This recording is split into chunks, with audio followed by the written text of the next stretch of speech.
can they can use just keep AI? commenting. Yeah, or can you use AI? Because it used to be like, well, you'd have to take the trouble to write a letter, or at least go to the trouble of like getting people to write form letters, right? Now you could write customized letters. It could all So look you different. use bureaucracy to fight bureaucracy. Well, you use bureaucracy to stop something from happening. Yeah. In this video, Andrew Schulz and Pete Buttigieg recently sat down for an interview on the Flagrant podcast. Andrew Schulz and Pete Buttigieg spar over the merits of Doge.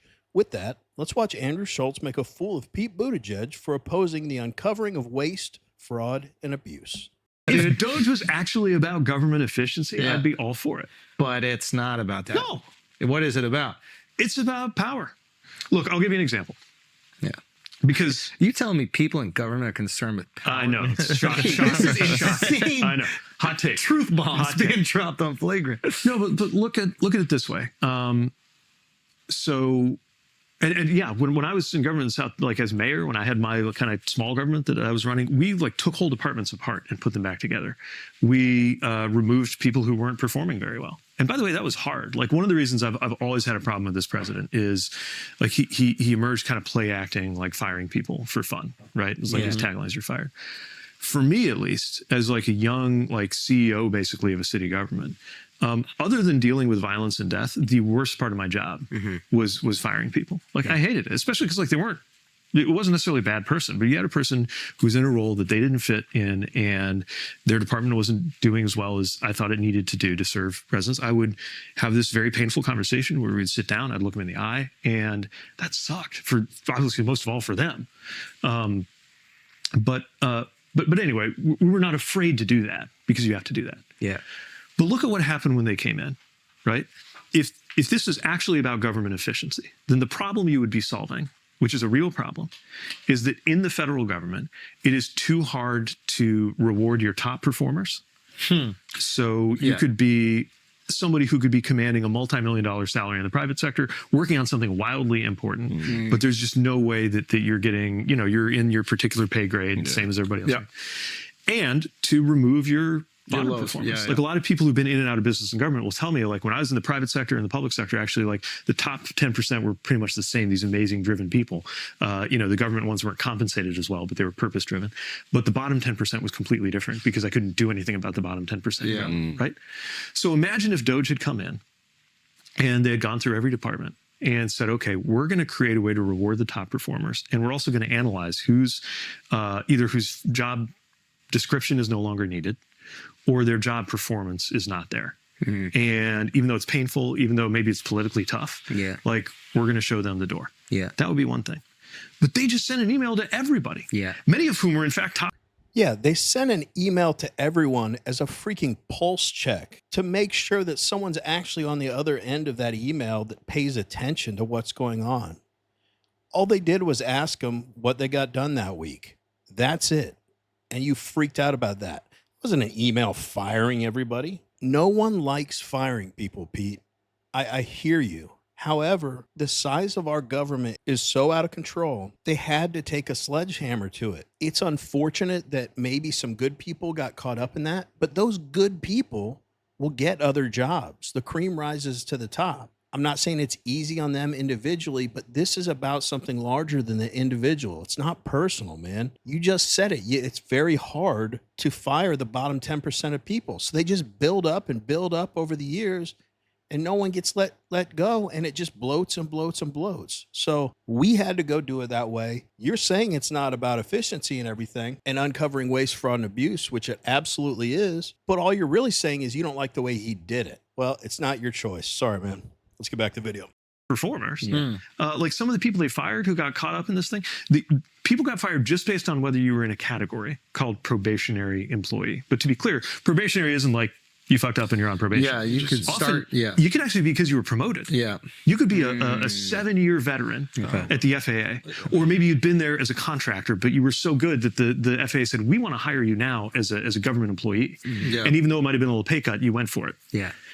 And you're probationary. And then next thing you know, like you wake up one day and this office, department, whatever Doge is, clearly hasn't like gone through and checked like who's doing a good job or who's, there's no way because there wasn't even time to do that. And they're just like, guess what? You're fired. Too bad. I think there is, I wouldn't say unanimous support with the criticism of Doge, but I think that there is a lot of support for the way that it's been handled. Though I would also say that the idea of an agency that is attacking bloat and excess spending of the government absolutely is a bipartisan supported issue as well. I think initially when when Elon first announces this, and I think it's Elon and Vivek, people are really supportive of it, I think on both sides. They're like, yeah, let's cut some government spending. No, if you're actually doing it for real, and that's another part of the answer to your question of like what Democrats should be talking about, because I think we're the ones who believe, some say we believe it to a fault, like we believe it naively, but we're the ones who believe that there is, the government has the, if you do it right, government has the power to make people better off. But if we're going to do that, let's actually do it. And part of that does mean like taking a hard look at everything we do.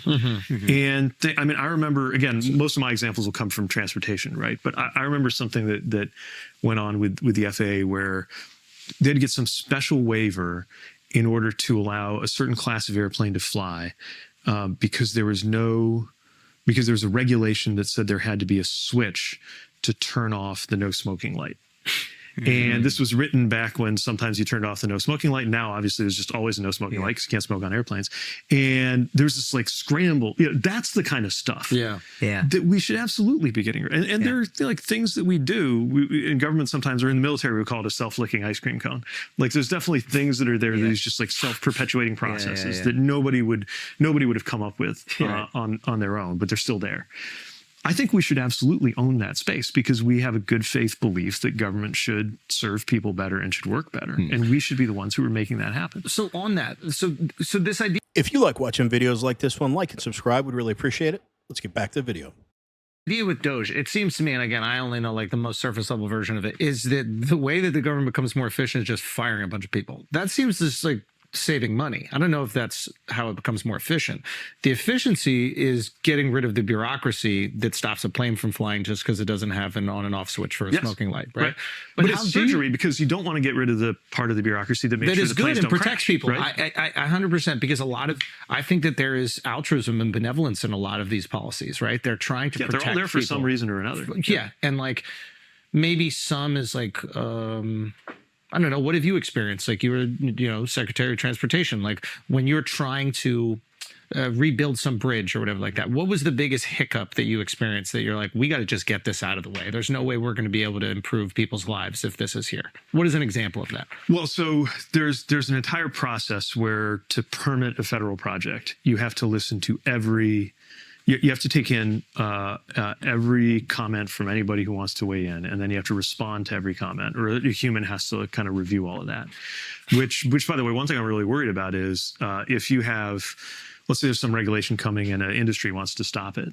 All right, Pete, since you think the Democrats believe that the government can help people, then why don't you let the Trump administration get the government as lean as possible with as little bloat as possible, shrink it significantly so we're not wasting all that money on employees. Then, after some time, if the lean, more efficient government actually is helping people, then they can add them.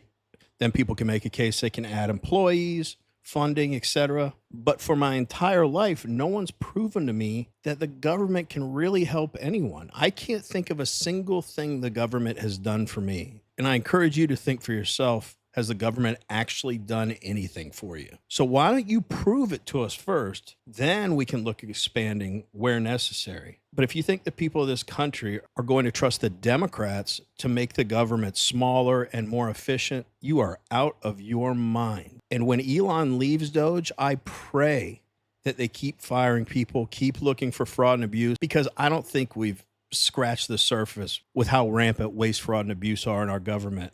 And I want to see some people go to jail over fraud committed. Anyway, let's wrap up, see what else Pete has to say. They can just keep AI? commenting. Yeah, or can you use AI? Because it used to be like, well, you'd have to take the trouble to write a letter, or at least go to the trouble of like getting people to write form letters, right? Now you could write customized letters. It could all So look you different. use bureaucracy to fight bureaucracy. Well, you use bureaucracy just to stop something from happening. Yeah. Which is a real problem if that's a thing that needed to happen, especially because you also need to go through that process to remove, a regulation or to replace or to modernize it.